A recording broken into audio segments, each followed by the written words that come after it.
Africans supporting strength, inspiration, and success together. Shout out to Nick. Nick would always say it's an attack on the black family. Always remember that. That's her main joint. If y'all go back in our catalog, you know what I'm saying, of 4 years, going on to 5, that's something my sister always, my right hand sister would always say. And as many a times we've talked, you know, in our communal spaces, and she be like, you know, it's a Jay-Z line. You know, it is like nobody wins when the family feuds. You know what I'm saying? And she would always tell me that. She would always say that different things would be going on, different levels of stuff. You know, I talk about my sis because it's like she's a black woman that understands things at, you know, at a elevated level, like her experience. You know, she has an analysis. You know, she doesn't very often fall off the cliff, and when she does get to the cliff, so she doesn't fall off, she asks questions and she wants to go into it. And a lot of times she wouldn't allow her emotion. She would be excited. She's a yeller like me. She yells. Nick's loud.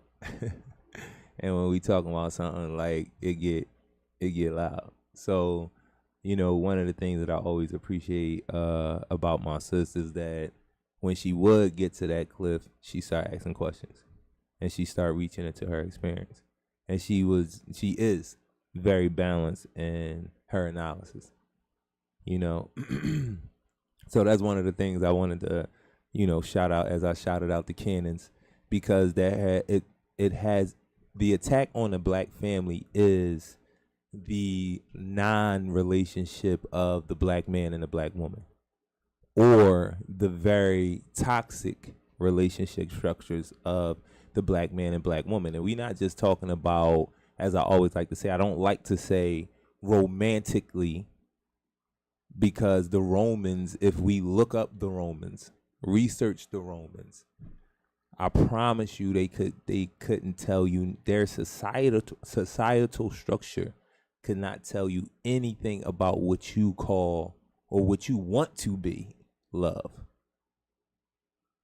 You know, that's why it's so vague. But those relationships, those intimate relationships, because every intimate relationship doesn't have to lead to what we would say folks being in love with each other or moving into marriage, whatever social construct of marriage that you want to follow into. Baseline just being friends. How do we have those relationships? What is that? What classifies people as friends to each other? You know, we have a lot of language, you know, that we play with. And it's funny because we're being given language and we parrot it without fully understanding it. We think we relate or we understand parts of it, you know, or it makes sense when somebody says it, but really acting it out or understanding the minute details or getting in the minutia of what somebody is saying to you, we don't do that a lot. We hear language, and then we don't, like, you hear like a language that's played with is triggered, and being triggered for everybody is only a negative thing. You could be triggered by something that's positive.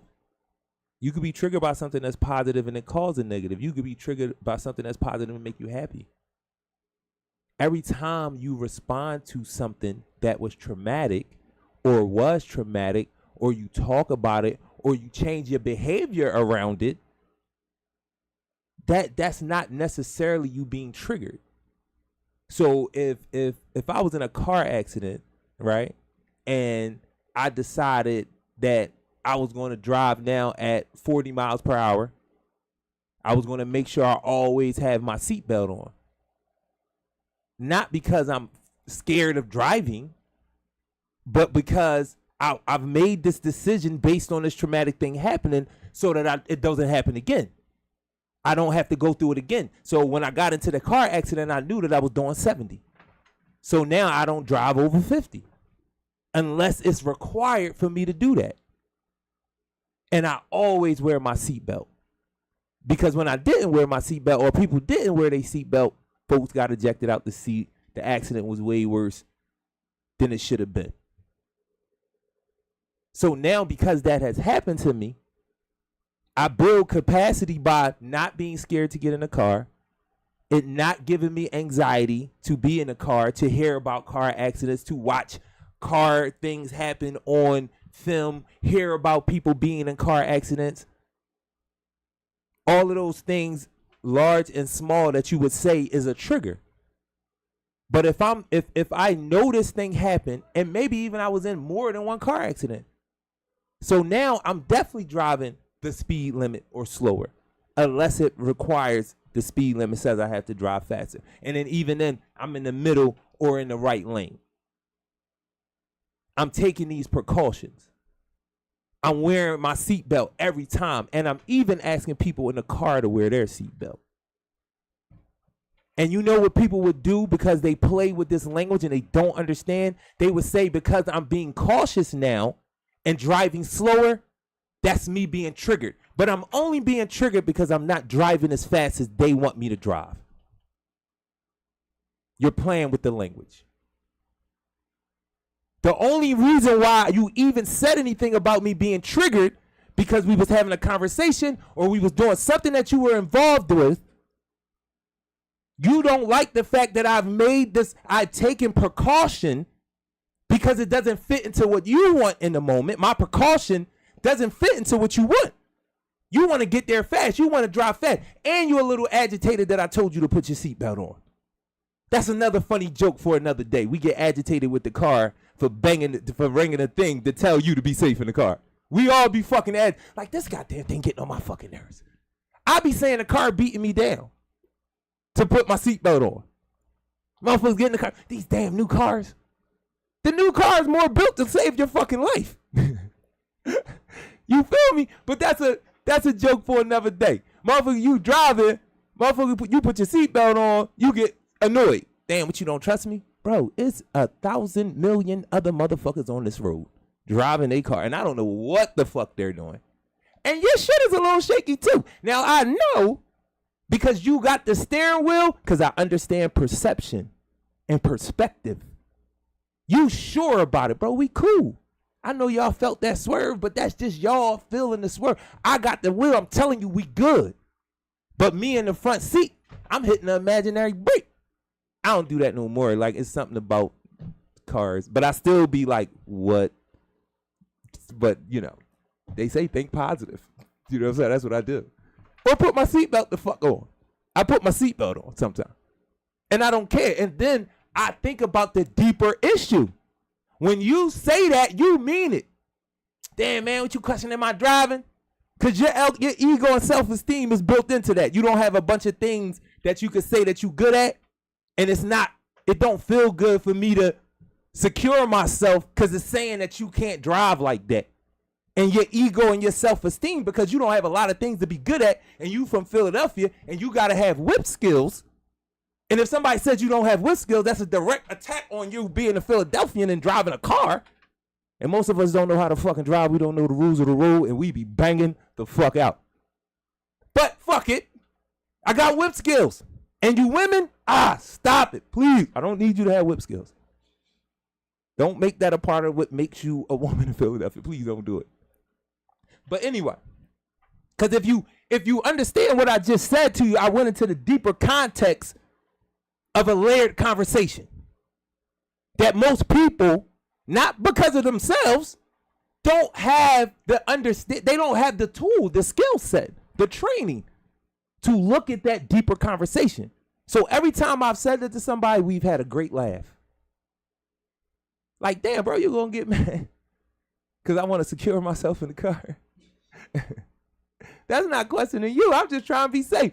I feel like you should put your seatbelt on. But if I tell you, you're going to feel like you don't trust in yourself. You're going to play a game in your own head in the car doing 70, 80 miles per hour, man. You know, when you could just put the fucking seatbelt on and we could all be chilling. But your ego, your brain has been geared to think these things mean something that they don't. And really, they're anti-you. They go against you. The likelihood of you not surviving this ride goes up because you got self-esteem issues. How did they do that to you? And how did you not know? And anybody that's listening to this, you cannot tell me or watching my 10 or 10 million, you never know what Tuesday it is. You know what I'm saying? But on real, don't lie to yourself. You can lie to me, but I understand the patterns of behavior. You not new, I'm not new. This planet been doing some shit for about some millenniums. If you know what millenniums is, go look it up. Look it up, trillions of billions and shit like that. So this is pattern behavior. And if you're taught the skill set of critical thought, you can look at pattern behavior and understand why people are even responding to you the way they're responding to you. And they be so sure. It hurt. That shit hurt. That shit hurt to look at the glaze in a person's eye when you know they don't know what they talking about, but they feel that shit. And they will go to the ends with you, arguing you the fuck down. You could have solved that shit 4 times in the same conversation. The feeling had this motherfucker ready to punch you in your face. It had this motherfucker leave that shit and leave you open for anything that happened to you because they mad because they didn't understand. And they let their emotions run because they only know how to do that. They don't know how to stop and think and critically think. I'm never going to get off it. So, going back to what I was saying about folks just not understanding. Like you in the wheel. You in the car. We getting to where we need to go. But I'm not driving as fast as you want me to drive. The reason why I'm not driving as fast as you want me to drive because I've been in some car accidents. And now I'm more cautious. I'm not triggered. I'm cautious. And what a person would say to you is like, damn, man, what's up? But it's cool because I understand that you triggered by driving. You know what I'm saying? But if we went a little faster, it wouldn't do nothing. It's a mental thing. A person will really be sitting there parroting to you, not understanding or internalizing the information, repeating language, parroting to you. Because this is a moment where they think it fits. And it's a mind-blowing experience to sit there and tell somebody like, yo, I'm not triggered by this. I understand what can happen just like everybody else, but I have some experiences that were traumatic, but I understand that these things are a reality of life. And if I secure myself more, I can lower the risk and still be able to do the same things. That's how I built capacity not to be triggered into anxiety attacks. To driving all, sweating in the palms and driving the car all crazy. Being so annoyed by driving, I don't want other people in the car because they're going to make me nervous. You know how you feel when you first start driving? And once your person kind of teach you how to drive, you want to kind of drive by yourself after that. You don't really want nobody in the car for a while. I'm making it up. I know I'm not. It's human. That's what we do. I want to get those nights when I'm going from point A to point B until I get it down. And now I could jump in the wheel and go pull up on you, shorty. I don't want you to get in the car until I just want to get to the crib. At the beginning, I just want to get to the crib. I don't really want you to get in the car. Or I chill, we smoke in the car, and then I can't take you nowhere. Not yet. You don't tell her what it is. You probably lie to her, blow her off when she say something about it, change the subject, something like that. I don't know. We all do. All of those things are pattern behaviors, things that we do, especially young men. But at this point, there is no young man, old man. Most men are young men in their intellect, in their emotional capacity. They fall off the cliff quick and can't figure out how to get out. That's why I be saying so many of my brothers are laying on the ground. A lot of them have been coddled into this behavior, abandoned into this behavior. I ain't leave out dad. Coddled and abandoned into this behavior. Not understanding multiple ways to get out of a situation.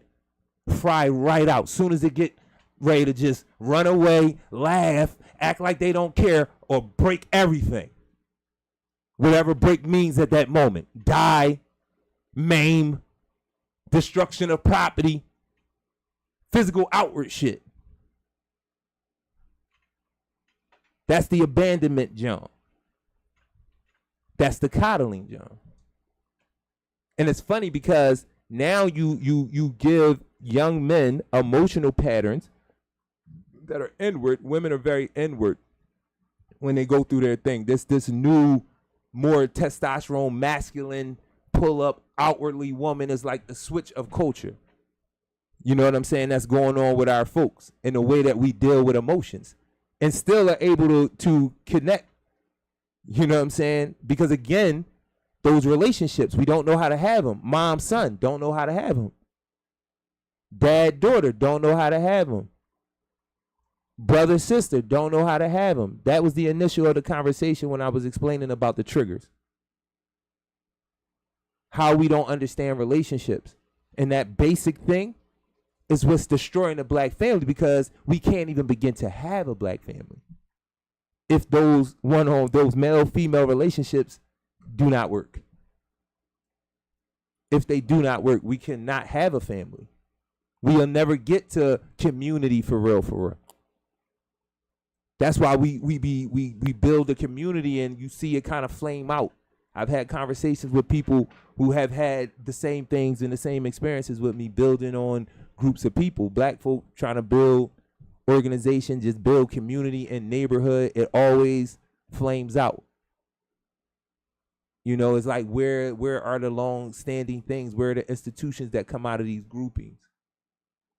Why is there always a point in our generation when we clip that, or it becomes not what it said it was? You know what I'm saying?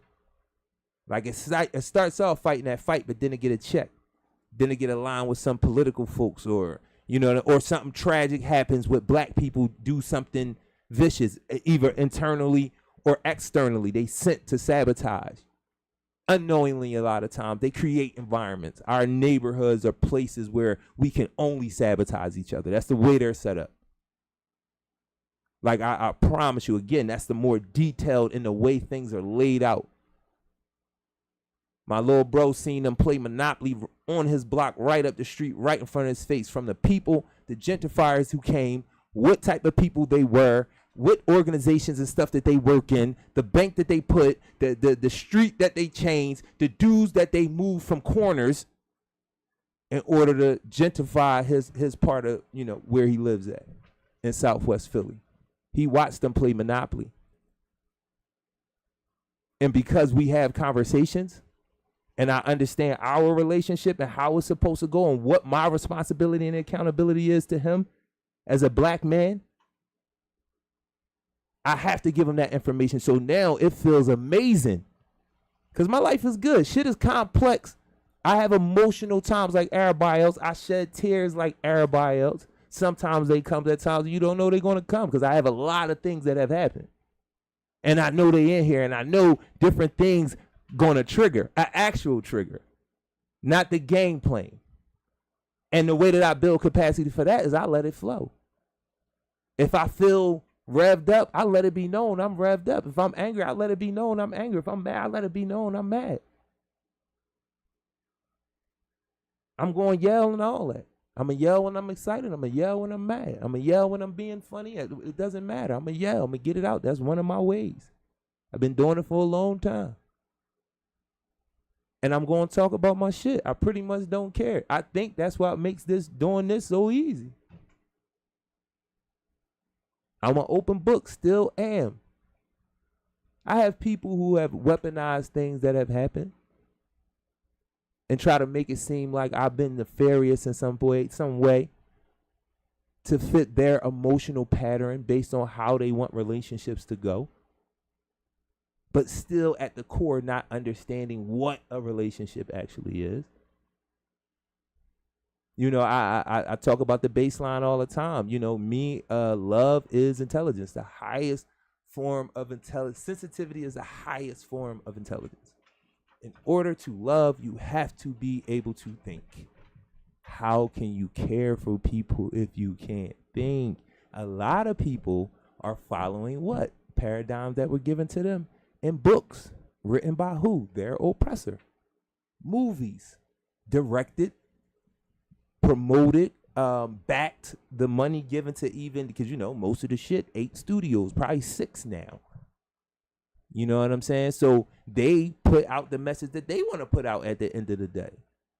You know, the two examples that I love, and none of you can deny it, is Christmas and diamond rings. I could get deeper than that. You know, I could truly get deeper than that. But Christmas and diamond rings are tired of streaming to zero. Christmas and diamond rings are two phenomenons for me that are wild. And y'all got movies about them, so you can't lie to me and say, no, nobody didn't think that. Y'all were told that a diamond signified love. You were told that. You know, I know you were told that because advertisers created the idea in like 1940, not even that long ago.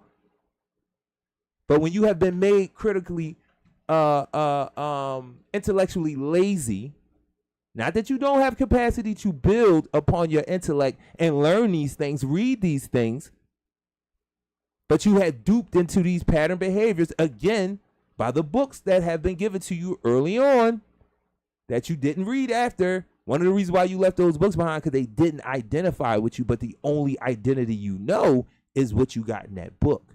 So you don't want to go any further, but you already got that indoctrination. You see how they play? I'm talking about Europeans. I'm talking about motherfuckers that run this capitalistic society. You don't got, I mean, you know, I don't gotta say names. Y'all know who running the country. Y'all know who the governors are. Y'all know who the DAs are. Y'all know who the mayors are answering to. Y'all know who wearing blackface.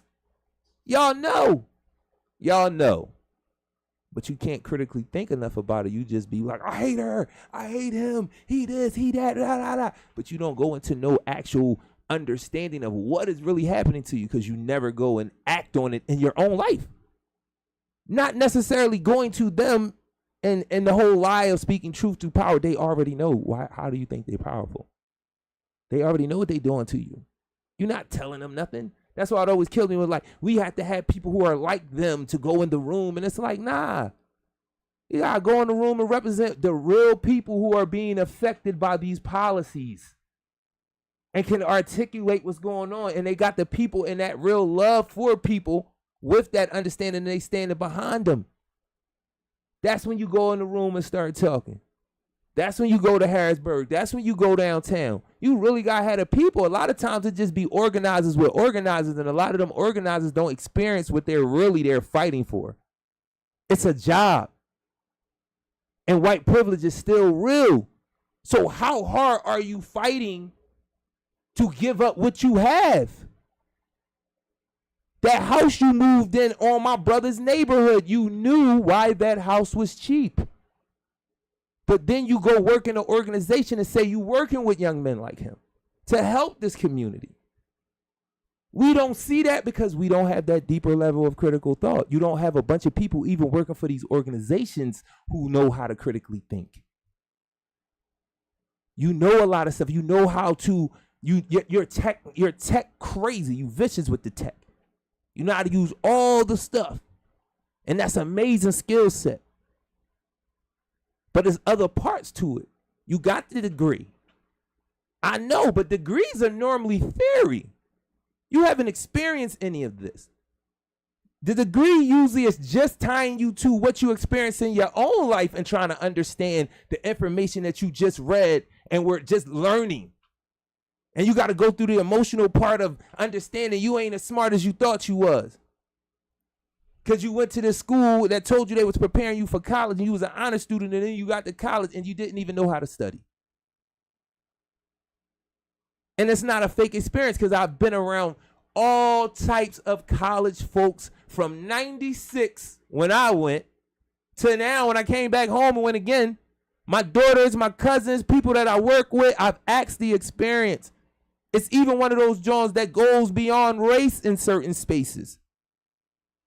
But you still have white privilege. Don't try to act like your college experience is the same. It's not. My daughter's experience at F&M during the first Trump showed that. Supposedly the academic folk, the young academics and all of that, they don't think about race, and they're not. That's a lie. That is a lie. And shit is documented on their campus from that time. Look it up. You don't gotta believe me or my daughter who experienced it at a traumatic level because they felt like they could say whatever they wanted in those classrooms, especially the young white men. The actual men that y'all be so scared of and y'all think are so threatening. They the actual ones. They pattern the behavior. We move on those patterns because we've been oppressed too. And a lot of y'all who say that we're not using our manhood don't even seem to want a man to be a man. You just want the body. You just want the male. That's what it's all panning out to. The men did it first. I know y'all could say it. Cool.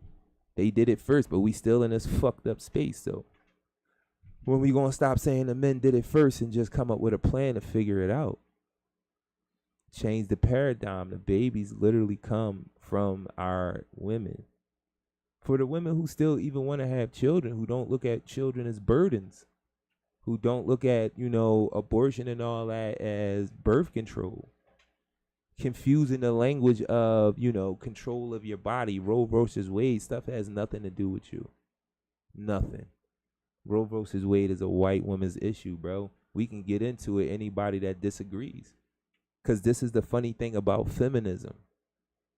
Those women were the wives, the daughters, the grandmothers, the nieces, the grandnieces, the great nieces, the cousins of those white men who were oppressing everybody. And she went home to him after the marches. How could she stand with you when she's literally oppressing you every day in her house? Her husband. She is not living in these. They weren't living in these bandos of the day of the 40s. Whenever the women's suffrage movement, that's a fake John. That's not real for women of color, especially not black women. Because I'm asking a question. Those white women who fought, did they give away their sons? Did they give up their fathers? Did they give up their brothers? Those men were hanging. They were burning. They were boiling. Think about the time frame when the suffrage movement was going on, this feminism that we talk about. And think about the America and where those women placed leading up to the feminist movement, the suffrage movement. Those two things can't exist at the same time. That's why we living in our houses like this right now, and y'all don't realize it. And y'all calling it love. Explain that to me. How can you have the history of slavery moving into the Jim Crow era? The women who were the wives are the wives. They wasn't divorcing their husbands because of you. They was divorcing their husbands because he wasn't sharing in the power and he was abusive to her too. Because she's the lieutenant. She's the second in command. And the commander always got to show you in the intimate space, you are this close to me. Do not play with me because I will cut your head off too. You know I will do you dirty because before I was doing them dirty, I was doing you dirty. So this is what I need y'all to understand about the society moving into a movement and why it was false.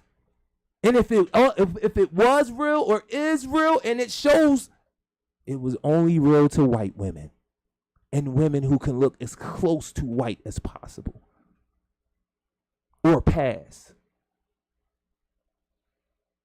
I need y'all to understand this country. I ain't talking about the continent. I ain't even go to Africa. I ain't do all that. I'm talking about that. Read it. Read Medical Apartheid. It talks about the suffrage movement and what feminism, what part feminism played in eugenics as they created the Planned Parenthood that was supposed to be about women's health. Really about getting black women out of here. But listen, Jarue don't know what he talking about. Y'all go read it. I don't like women. So what people seem to, like I don't like nobody. But I beg somebody to read these facts. That's what I want my sisters to do. Read these facts. Read All About Love by Bell Hooks, man. Read Bell Hooks, man. And Bell Hooks got some contradictions, but I'm telling you, critically think about these things. You understand how black folk can move into these spaces and understand these things and get caught up in these identity things because of the way that this system is set up and the way that you've been held down so tightly and viciously and violently. It's a wild state of affairs. So I go back to the car and why you're using the language of me being triggered because you are not getting what you want. And you're turning my precaution, not my anxiety attacks, not my nervousness, not my over-analyzing, under-analyzing, just being other than myself in a moment because of cars, because of what that's not what you are experiencing. What your experiences is me taking precaution because I built capacity in the attempt to try to heal from this thing that has happened to me in a car. And then at the end of the day, I understand only I can ratchet my emotions up about getting in a car. Only me. The car that I'm getting in is not doing it. The other drivers on the road are not doing it. I don't care how fast they're going. Only I'm telling myself that this is a traumatic experience waiting to happen. That's my brain doing that. And what I'm telling my brain is take proper precaution, be more alert. That should just be how life is lived anyway, especially as a black man in America. Because I can even tell you how the way these cars are even being driven ties to racism. The whole thing of a self-esteem for a young boy to feel like he got to be able to drive his car wild fast, putting everybody in danger because he don't got a lot of things to be a man about. He don't got a lot of things to be recognized about except risque behavior and all sorts. Yes, you can say that this is just youthful exuberance, but the environment dictates that they have to do other things to be seen. And also understand that they are not going to look, this is not going to be looked at as child's play. They're going to get a high penalty. They understand it. So that's at this point, it's adding to the risk. And instead of you looking at that and saying, damn, that's too high of a risk, and I can see how you're tailoring my life with the schools you send me to, how you address my neighborhood with the police, the predatory commercial industries that's in my neighborhood, the Dominican stores, and people, the smoke shops, these Asian restaurants, whether it be the breakfast store, these people have no respect for us. I go into Jones all over the city. You seen these babies come on the PSA program and tell you, yo, if you don't know how much change you're supposed to get, they gonna take it. And I've heard that in more than one part of the city, North Philly and West Philly. I seen the attitudes that they have towards our people. I watched it. We could he act like, oh, they fuck with me. That's that favorite shit we get into with our families and leave people fucked up. They'll disrespect somebody in the store and you'll get mad at a motherfucker for acting out. But then you'll act out with that same motherfucker in the street for anything they do. But you'll look at them like they crazy. Come on, man. I don't know why they talking to Pop and them like that. What? You don't ask those questions when it's people. These motherfuckers you already know that's from your neighborhood. You don't know Pop. That ain't your fucking father. You don't know him from nowhere. That's that identity shit. We don't have a close connection to who we are. So we'll jump ship for anybody against ourselves. That's because we don't have an identity that ties us in. Man, they done shot the joint down. They done hit me with the joint. I don't hear myself. They don't want me to talk about that part. What happened? Yo, I can't hear myself. Is it still? I can't see if it's catching either. Is this your? Let me see. Oh, no, it's on. What happened? What I do? That was me. I did it. All right. Conspiracy shit jumped off because I did it. I said they canceled me. You can't talk about identity. But then they had the point where they play with identity so crazy in these rooms, right? Where people got a level of understanding that our people don't even be knowing. They be thinking they in these rooms, so they busting a move, and it be like, you don't really even know what's going on in here. You ain't get to this level. It's like the kids that go to college. They gave you a job for your experience. You don't know enough theory. It's the other thing. You smart, you got in the room, no doubt, can go higher. I know. But you don't know enough to really control your fate in here, or the people you say you in here representing, if you have some level of identity to be in there representing anybody. Because there's a lot of black folks in these rooms that's fighting for issues. They're not connected to any, they're not connected, thank you. They're not connected to any real group of people outside of their organization. Like Sarah, I see it all the time. You connected, again, to other organizers. You know, or other activists or other advocates. It's like having that conversation about black people that come into the city as transplants, but then you got to see a lot of them. Are they really gentrifiers if they got gentrified out of their original community? 30-year, 40-year mom, grandmom, that type of thing. At least grandmom. Not you been living there for 7 years and now you talking about this is our remember when. Stop it.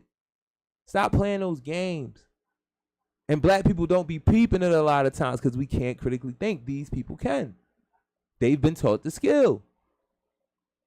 They went to all the mindfulness classes. They know how to speak the language. But how can you be a gentrifier and saying you're helping to repair this community or that we're in community? Black folk who come from being gentrified cannot be gentrifiers.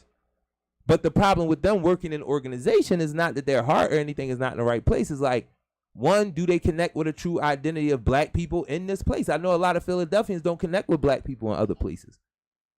Shit, they don't connect to a lot of Philadelphians in other part of the city. And that's because the Philadelphia identity is a false identity. That's something that was given to us. The Malcolm X thing, we didn't land on Plymouth Rock. You know. You understand what I'm saying? You were brought here, put here. Even the communities that you live in were engineered. When we say redlining, we can call it theft.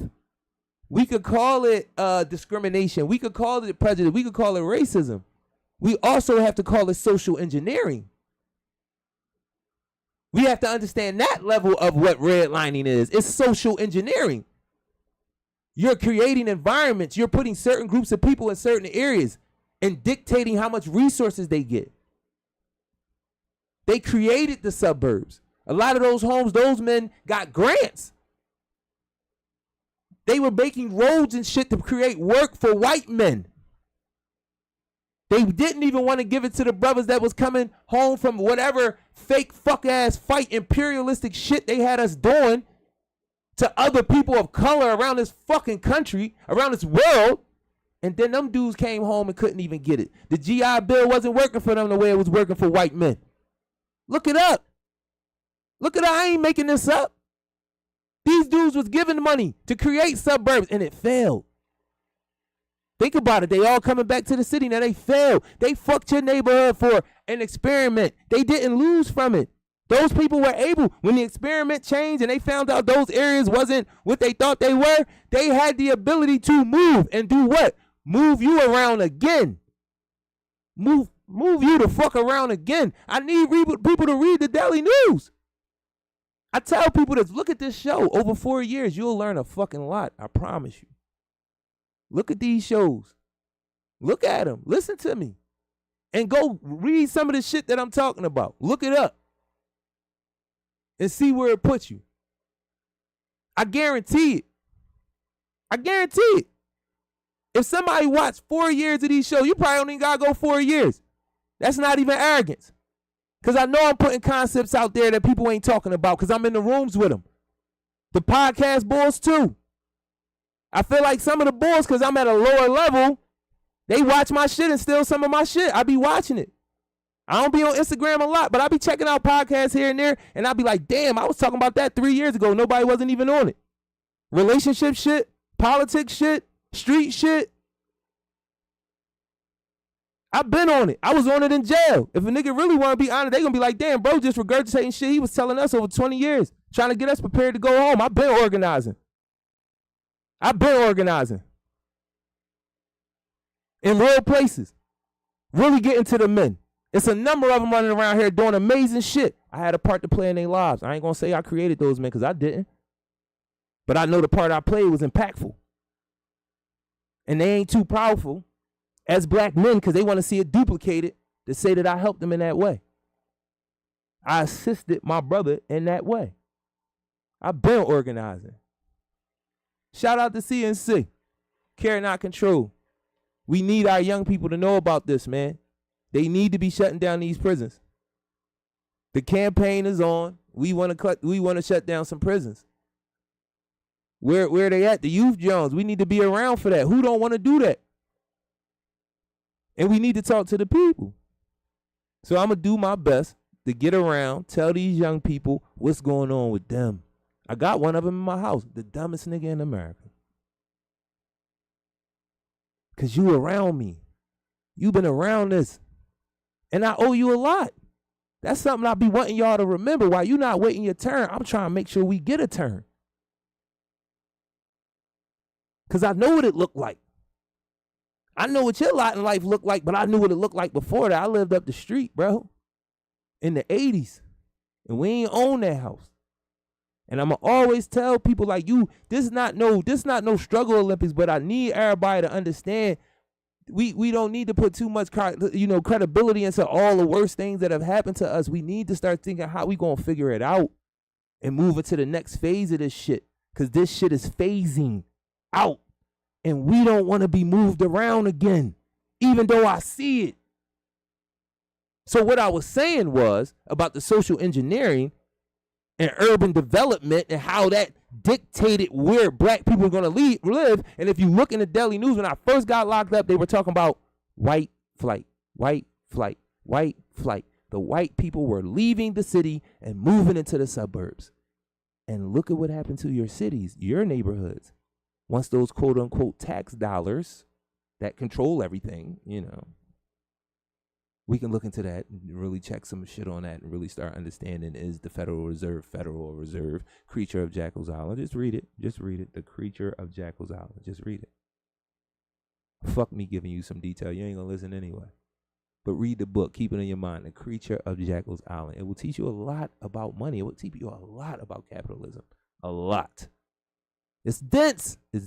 And I know they've made you intellectually lazy because they didn't teach you how to critically think. They kind of just eliminated it right before the crack era, right during when that was popping. And that mid 80s going into the 90s was a great transitional time for America as it pertains to repositioning their slaves, black people. Y'all got to understand, it's the repositioning. Emancipation was nothing but a change in ownership. You were not set free. They just changed some of the dressing on what slavery was and codified it, if that's the right word, ratified it in the Constitution. 13th Amendment, thank you. Listen, I got facts. I got documents. None of what I'm saying is vague, because you know what I could love your fucking self or not to look it up. We got the phone in your hand. Look up Creature of Jackal's Island. Look it up right now. Look up urban sprawl. Look it up, white flight. Look it up. Look it up. They ran from the cities, and what happened to the cities? To the black people. Displaced, left in shambles, city falling apart. And then when the suburbs didn't work, and look up the GI Bill and how a lot of the suburbs was given to white people. Like they used taxpayer dollars to give white people grants to see if white people can live better away from black people and let the cities just fall apart. Look it up. It's in the music too. The early hip hop, before hip hop became obsolete.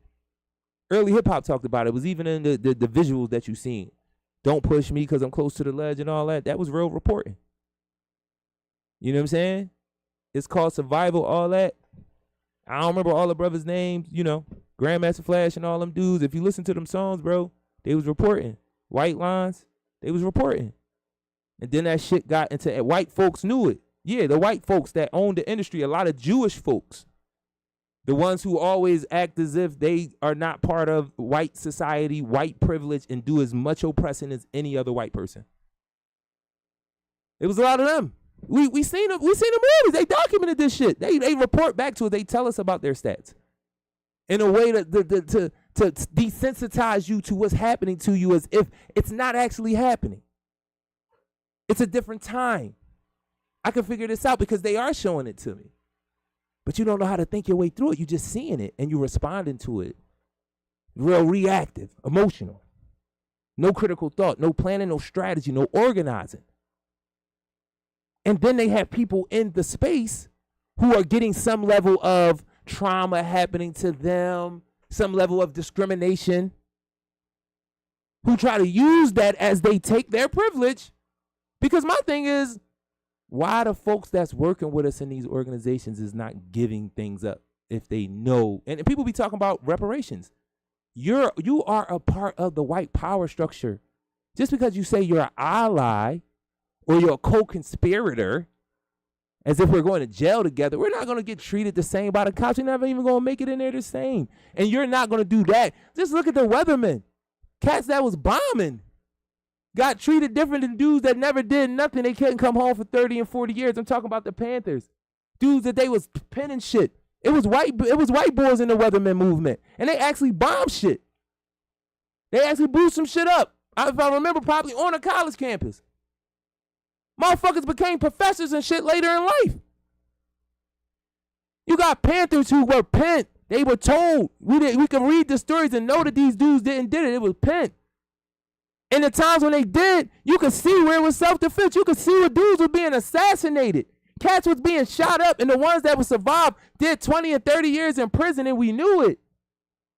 What is the, like, what? Same era. Say they was rumbling for the same shit, got treated completely different. But what y'all keep riding on is that these white folks rolled because they had some level of oppression, but they had a whole bunch of privilege that allows them to even attack in that way. It's their birthright to be able to storm the Capitol and be protected by other white people in power, politicians and shit like that. And we let that shit go on with the day.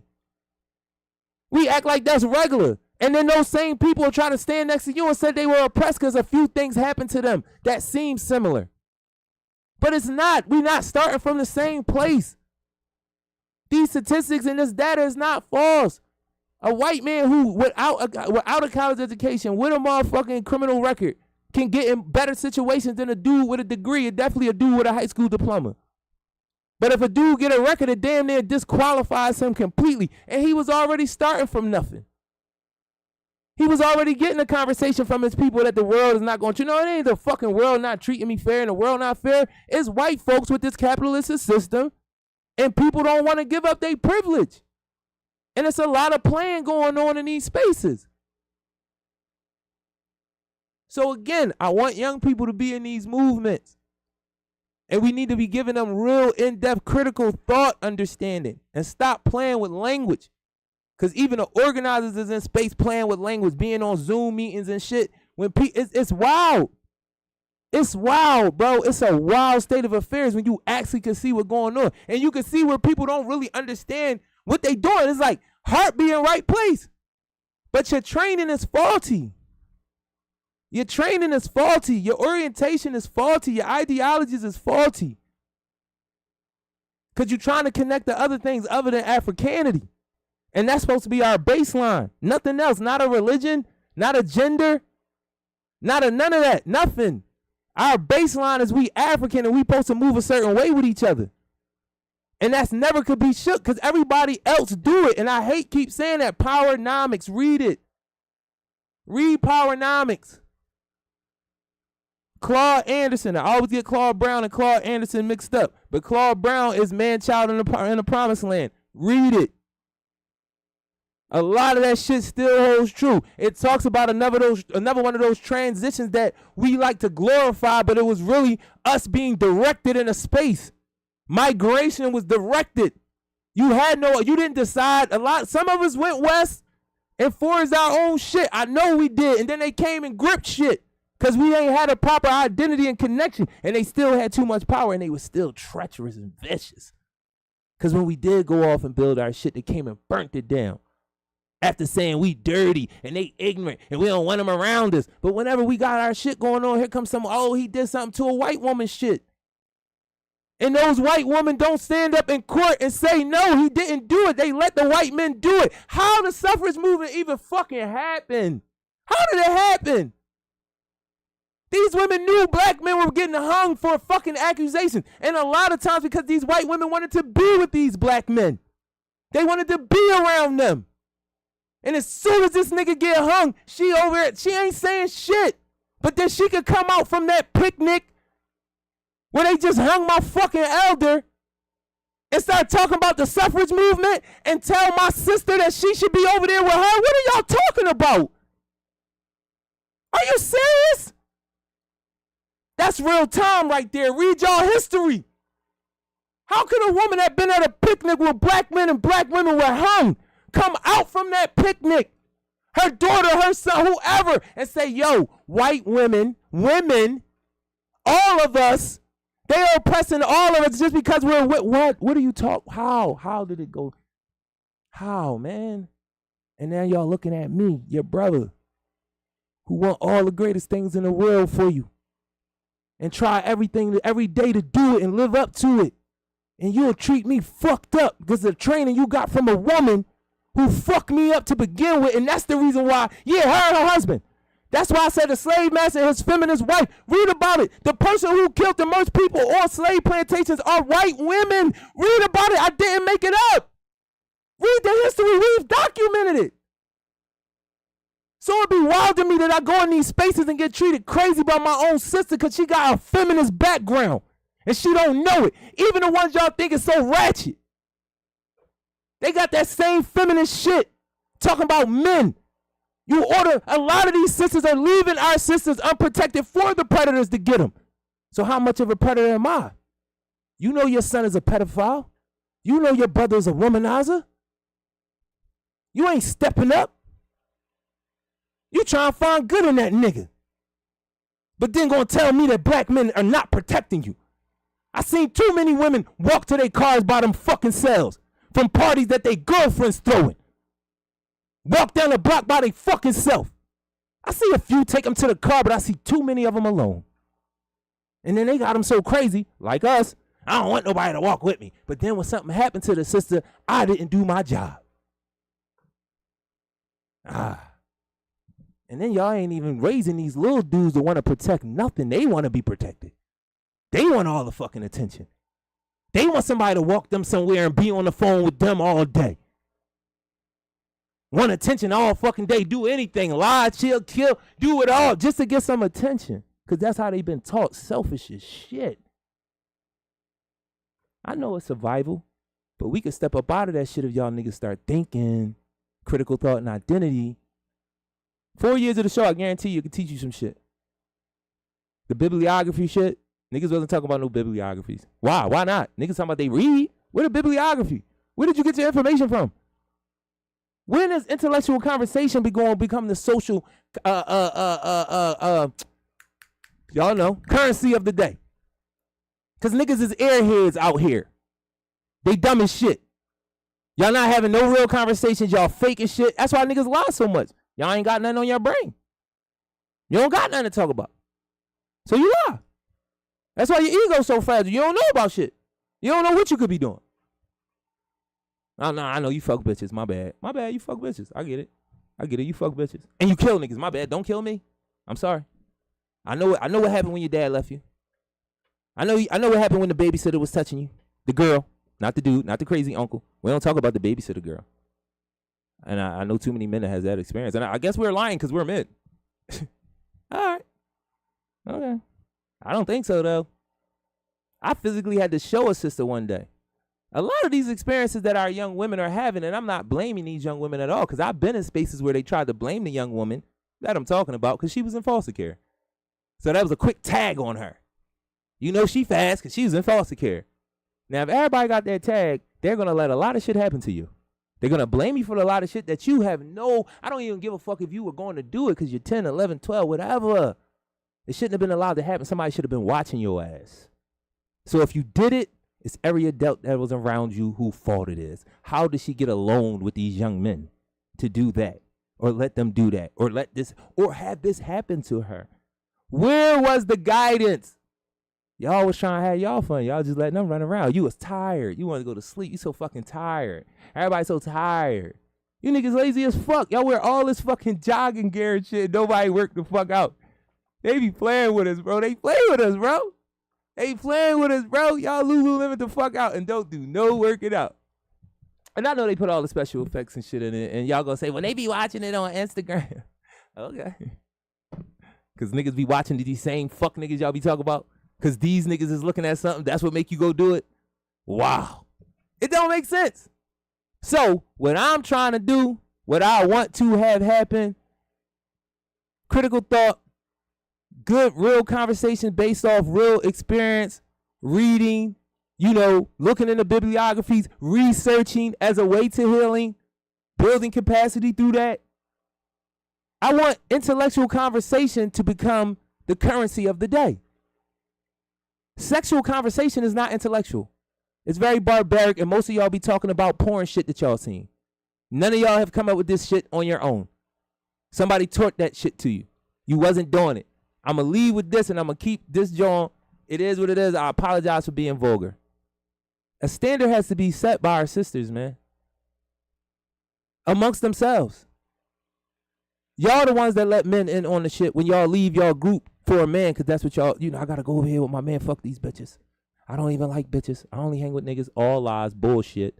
Meaning you're not socially connected the way you should be. You don't even know how to be a person's friend if it doesn't matter. But I've seen it with my own eyes. I know what it is. So if this is the thing, why can't y'all come up with a consensus on how y'all gonna allow men to treat y'all and how you're going to raise men? Stop trying to cop out on that shit. It's enough video, money, instruction, MMA classes with straight men. Yes, we can have that conversation as well. Health ed, sex ed, rites of passage. We need to have those conversations. Responsibility, accountability. We need to have those conversations. I'm cool with it. So yes, I seen the difference. I've been to placement. I've worked in these places. I've had family members. Nah, it don't work. So, that's what we need to do, man. Critical thought. It needs to become, good conversation needs to become the currency of the day. Stop being an airhead. You can't be a good parent if you don't know shit. I be with people, the parents.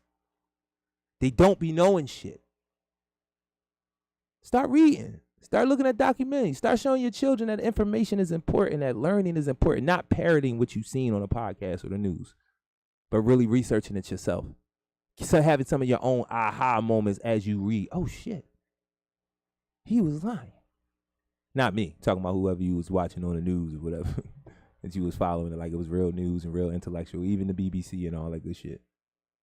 It's a technique to watching this shit. You got to research it. The same way you look in a book and it's words that you don't understand. It's shit that they be talking about that you got to go research it. Look it up. Look up the time period. Get your encyclopedia out. Another great book to catch you up real fast is Louder Than Bombs. It's a collection of essays. Read it. I've talked about it before. And the other thing is, watch this in full. Watch all of the shows. I guarantee it. I stamp it. You gonna learn something. I stamp it. A lot of something. And you're gonna go to other places.